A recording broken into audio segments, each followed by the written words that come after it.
A lei do processo. A liderança se desenvolve diariamente, não em um dia. Anne Shaber, quando morreu em janeiro de 1995, tinha 101 anos de idade. Durante anos, ela viveu em um pequeno apartamento alugado, bastante deteriorado em Manhattan. A tinta das paredes estava descascando, e as antigas estantes de livros que cobriam as paredes tinham uma camada de poeira. O aluguel era de $400 por mês. Shaber vivia do seguro social e de uma pequena pensão mensal que tinha começado a receber em 1943 ao se aposentar como auditora do Internal Revenue Service, um órgão similar à nossa Receita Federal. Profissionalmente, ela não se saíra muito bem no trabalho. Para ser mais preciso, o órgão não fora muito correto com ela. Apesar de formada em Direito e de fazer um ótimo trabalho, ela nunca fora promovida. E ao se aposentar aos 51 anos de idade, recebia pouco mais de $3.000 por ano. Quem a conhecia bem dizia que ela fora tratada de uma forma muito mesquinha. Ela sempre se defendeu sozinha, de todas as formas. Realmente foi uma grande luta. Shaber era um modelo de parcimônia. Ela não gastava dinheiro consigo. Não comprou novos móveis quando os velhos estragaram. Sequer assinava um jornal. Uma vez por semana, ia à biblioteca pública para ler um. Imagina a surpresa de Norman Land, presidente da Universidade Yeshiva de Nova York, ao descobrir que Anne Shaber, uma senhora de quem nunca ouvira falar e que nunca tinha frequentado a Yeshiva, deixava quase toda a sua herança para a universidade. Quando vi o testamento, fiquei perturbado. Era algo caído do céu. A mulher se tornou uma lenda da noite para o dia. Sabe quanto Anne Shaber deixou para a Universidade Yeshiva? Uma herança de $22 milhões. É, isso mesmo, $22 milhões. Como uma solteirana aposentada há 50 anos conseguira reunir uma fortuna de 8 dígitos? A resposta era que ela fizera isso um dia após o outro. Ao se aposentar em 1943, Anne Shaber conseguiu poupar $5.000. Ela investiu o dinheiro em ações. Em 1950, conseguiu lucro suficiente para comprar 1.000 cotas da Sharing Plot Corporation, na época valendo $10.000. E ela manteve as ações, deixando o valor aumentar. Na época de sua morte, aquelas cotas originais foram multiplicadas até se tornarem 128.000 cotas, valendo $7,5 milhões. O segredo do sucesso de Shaber foi que ela passou a maior parte de sua vida construindo seu valor. Não importava se o valor das suas ações subia ou caía, ela não as vendeu, pensando: já me estabeleci, é hora de recolher o lucro. Ela fizera investimento a longo prazo, realmente longo. Quando recebia dividendos, que continuavam a aumentar, reinvestia em novas ações. Passou toda a sua vida construindo. Enquanto outros idosos temiam ficar sem recursos no final da vida, quanto mais ela vivia, mais rica ficava. No que diz a respeito a finanças, Shaber compreendeu e aplicou a lei do processo. A liderança é como um investimento, gera dividendos. Tornar-se líder é como investir com sucesso no mercado de ações. Se sua esperança é fazer uma fortuna em um dia, não terá sucesso. Em desenvolvimento de liderança, não há operadores de curto prazo para o sucesso. O mais importante é aquilo que a longo prazo você faz dia após dia. Meu amigo Tag Short afirma que o segredo do nosso sucesso está em nossa agenda diária. Se você investe continuamente em desenvolvimento de liderança, deixando seu patrimônio render, com o passar do tempo, o resultado inevitável é o crescimento. O que você pode ver quando olha para a agenda de uma pessoa? Prioridades, paixão, capacidades, relacionamentos, atitude, disciplina pessoal, visão e influência. Veja o que uma pessoa faz todos os dias, dia após dia, e você saberá quem aquela pessoa é e o que ela está se tornando. Quando dou lições de liderança em conferências, as pessoas inevitavelmente me perguntam se os líderes nascem líderes. Eu sempre respondo: é claro que nascem. Eu nunca conheci um líder que não tivesse nascido. De que outro jeito você esperava que ele viesse ao mundo? Todos rimos. E depois respondo a verdadeira pergunta: se liderança é algo inato ou não. Embora seja verdade que algumas pessoas nascem com mais dons naturais que outras, a capacidade de liderar é, na verdade, uma coleção de habilidades e quase todas podem ser aprendidas e aperfeiçoadas. Mas isso não acontece da noite para o dia. Liderança é algo complicado. Existem muitas facetas: respeito, experiência, força emocional, habilidade no trato com as pessoas, disciplina, visão, impulso, noção de tempo. A lista é interminável. Como você pode ver, muitos fatores que afetam a liderança são intangíveis. Por isso, os líderes precisam de muita experiência para serem eficazes. Por essa razão, acho que só comecei realmente a compreender com clareza os muitos aspectos da liderança após chegar aos 50 anos de idade. Os líderes são aprendizes. Em um estudo realizado com 90 grandes líderes em diversos campos, os especialistas em liderança, Warren Bennis e Burt Nanos, fizeram uma descoberta sobre a relação entre crescimento e liderança. Eles descobriram que o que distingue os líderes dos seguidores é a capacidade de desenvolver e aperfeiçoar suas habilidades. Líderes de sucesso são aprendizes, e o processo de aprendizado é contínuo, resultado de disciplina pessoal e perseverança. O objetivo de cada dia deve ser um pouco melhor que o do dia anterior. Assim, é possível edificar a partir do progresso conquistado diariamente. O problema é que a maioria das pessoas superestima a importância dos acontecimentos e subestima o poder dos processos. Queremos resultados rápidos. Queremos o efeito multiplicador que Ann Shaber conseguiu ao longo de 50 anos, mas nós os queremos em 50 minutos. Não me entenda mal. Dou valor aos acontecimentos. Eles podem ser catalisadores eficazes, mas se você quer uma melhoria duradoura, se você quer poder, então baseie-se em um processo. Pense nas diferenças entre esses dois aspectos. Um acontecimento encoraja decisões, motiva as pessoas. É uma questão de tempo. Desafia as pessoas, é fácil. Já um processo encoraja o desenvolvimento e amadurece as pessoas. É uma questão de cultura. Muda as pessoas. É difícil.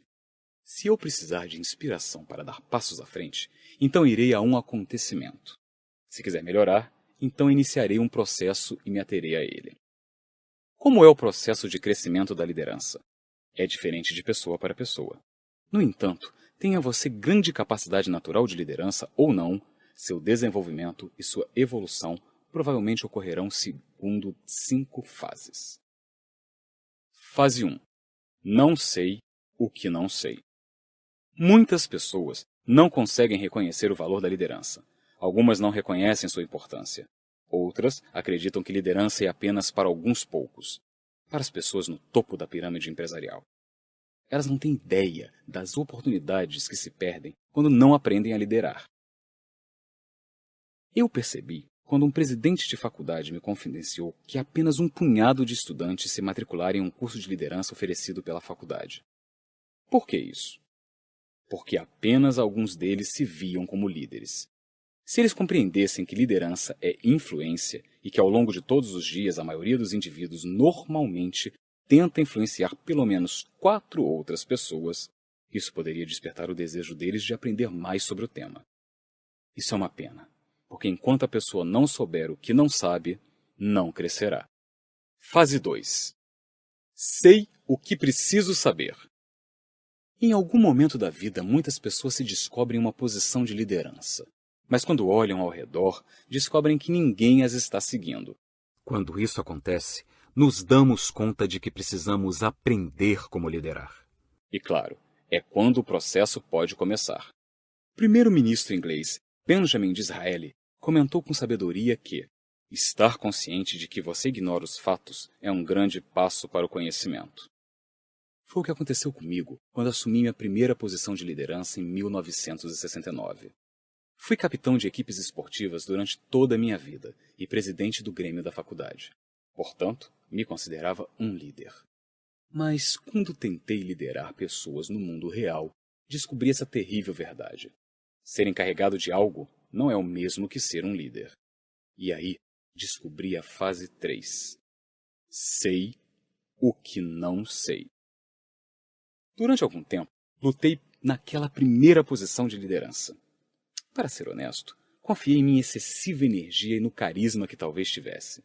Mas chegou um momento em que me dei conta de que liderança seria a chave para minha carreira profissional. Se eu não fosse melhor em liderança, minha carreira acabaria afundando e jamais atingiria as metas que estabelecera para mim. Felizmente, naquela época, tomei café da manhã com Kurt Kompemer, da Success Motivation Corporation. Naquele encontro, ele fez uma pergunta que mudaria minha vida. John, qual é o seu plano de crescimento pessoal? Procurei uma resposta e finalmente admiti que não saberia como responder àquela pergunta. Naquela noite, minha esposa Margaret e eu decidimos fazer um sacrifício financeiro para que eu pudesse participar do programa que Kurt oferecia. Era um passo refletido no sentido do crescimento. Desde aquele dia, passei a cultivar o hábito de ler livros, ouvir fitas e ir a palestras sobre liderança. Quando eu me reuni com Kurt, também tive outra ideia. Escrevi para os 10 principais líderes da minha área e ofereci a eles $100 por meia hora do seu tempo para que eu pudesse lhes fazer perguntas. Era uma bela quantia para mim na época. Nos anos seguintes, Margaret e eu planejamos passar todas as férias nas regiões nas quais aquelas pessoas viviam. Se um grande líder em Cleveland aceitasse o meu pedido, então naquele ano tiraríamos férias em Cleveland, para que eu pudesse me encontrar com ele. Não conseguiria explicar como essas experiências foram valiosas para mim. Aqueles líderes partilharam comigo conhecimentos que eu não teria adquirido de outra forma. Fase 4. Passo a saber e cresço, e isso começa a ficar claro. Quando você reconhece sua falta de habilidade e dá início à disciplina diária de crescimento pessoal, coisas empolgantes começam a acontecer. Há vários anos, ensinava liderança para um grupo de pessoas em Denver e percebi na multidão um jovem de 19 anos de idade realmente atento. Seu nome era Brian. Durante 2 dias, observei enquanto ele fazia anotações furiosamente. Observei-o interagindo com os outros. Conversei com ele algumas vezes nos intervalos. Quando cheguei à parte do seminário em que ensino a lei do processo, pedi a Brian que se levantasse para que eu pudesse falar com ele, e desse modo todos na plateia poderiam prestar atenção.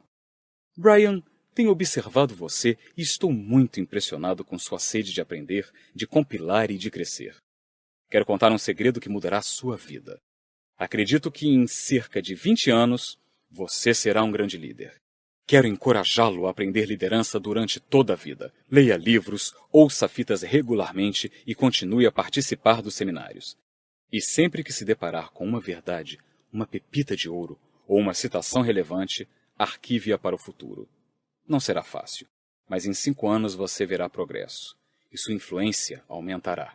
Em 10 anos, você terá desenvolvido a competência que torna sua liderança altamente eficaz. E em 20 anos, quando tiver apenas 39 anos de idade, se tiver continuado a aprender e a crescer, outros provavelmente começarão a pedir que você ensine liderança a eles. E alguns ficarão espantados. Eles olharão uns para os outros e perguntarão: como ele ficou tão sábio de repente? Brian, você pode ser um grande líder, mas isso não acontecerá em um dia. Comece a pagar o preço hoje. O que é verdade para Brian também é verdade para você. Comece a desenvolver sua liderança hoje e algum dia experimentará os efeitos da lei do processo. Fase 5. Avanço por causa do que sei. Quando você chega à fase 4, é possível que já seja um líder bastante eficaz, mas ainda tem de pensar em cada passo que dá.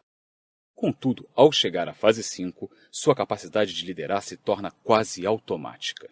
Você desenvolve grandes instintos, e é quando o retorno é inacreditável.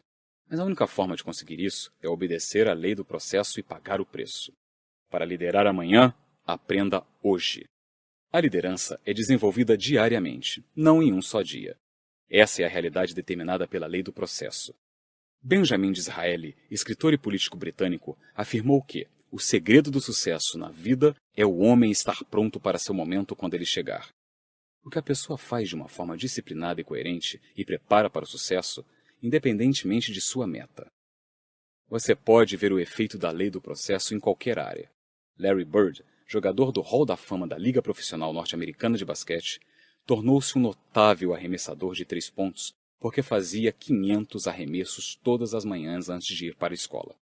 Demóstenes, da Grécia Antiga, apesar de ter nascido com problemas de fala, tornou-se grande orador por recitar versos com pedrinhas na boca e falar acima do rugido das ondas do mar.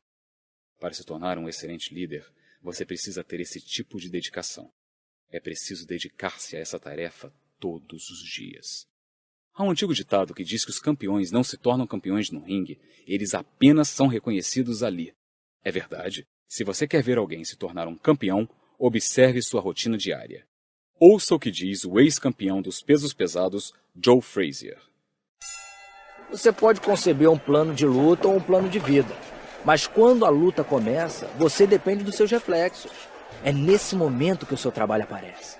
Se você enganou no início do treinamento matutino, vai ser descoberto sob os holofotes. O boxe é uma boa analogia para o desenvolvimento da liderança, porque ele diz respeito à preparação diária. Mesmo uma pessoa com talento natural precisa se preparar e treinar para se tornar vitoriosa. Um dos maiores líderes dos Estados Unidos era fã de boxe. Quem? O presidente Theodore Roosevelt. De fato, uma de suas citações mais conhecidas faz uma analogia com o boxe. Não interessa ao crítico, nem aquele que aponta como o homem forte vacilou ou em que momento o outro poderia ter se saído melhor. O crédito deve ser dado ao homem que realmente está na arena, com o rosto marcado por poeira, suor e sangue, que luta bravamente, que comete repetidas vezes erros e falhas, que conhece os grandes entusiasmos, as grandes devoções e se entrega a uma causa que vale a pena, que, na melhor das hipóteses, no final, conhece o triunfo de uma grande conquista, e que, na pior das hipóteses, quando fracassa, pelo menos fracassa ousando muito. Portanto, seu lugar nunca deve ser com aquelas almas frias e tímidas que não conhecem nem a vitória, nem a derrota. Roosevelt, que também era boxeador, era um verdadeiro homem de ação. Ele não apenas foi um líder efetivo, mas também o mais exuberante de todos os presidentes americanos. Hugh Brogan, historiador britânico, descreveu-o como o homem mais capaz a ocupar a Casa Branca desde Lincoln, o mais vigoroso desde Jackson, o mais culto desde Quincy Adams. Roosevelt era um homem de ação. Ele é lembrado como um sincero homem de ação que defendia uma vida vigorosa. Quando ocupou a Casa Branca, lutava boxe e judô regularmente, fazia cavalgadas difíceis e dava caminhadas longas e cansativas.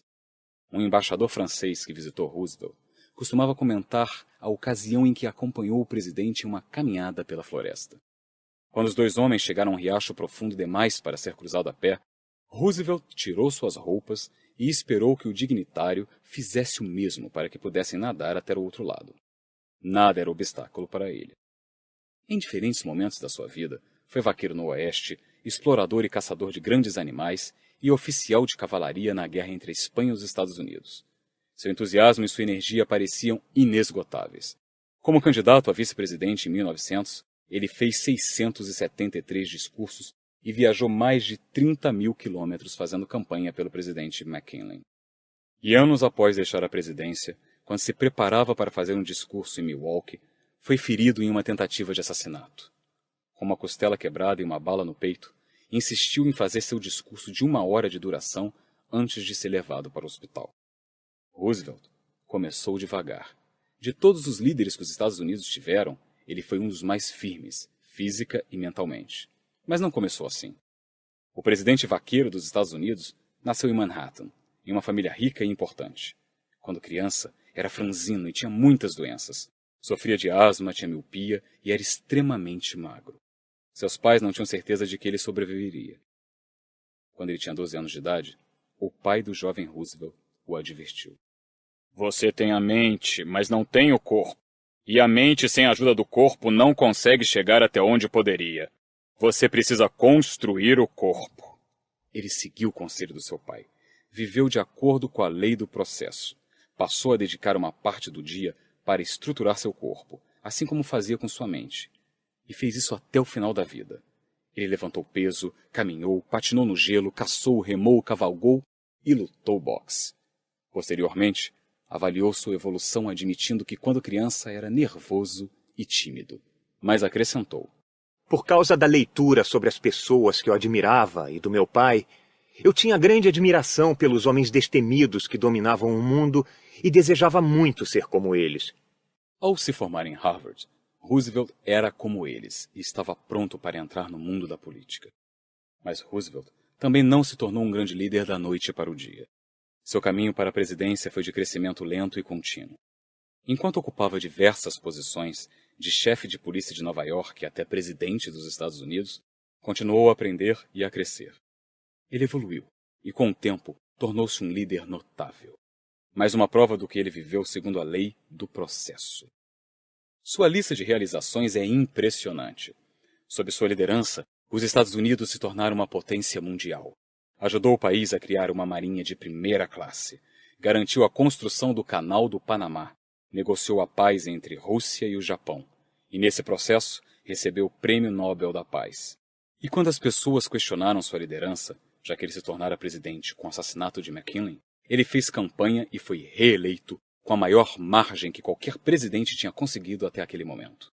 Roosevelt sempre foi um homem de ação, e quando concluiu seu segundo mandato presidencial em 1909, viajou em seguida para a África, onde liderou uma expedição científica patrocinada pelo Instituto Smithsoniano, um grupo educacional e de pesquisa associado a vários museus, com administração e recursos financeiros provenientes do governo dos Estados Unidos.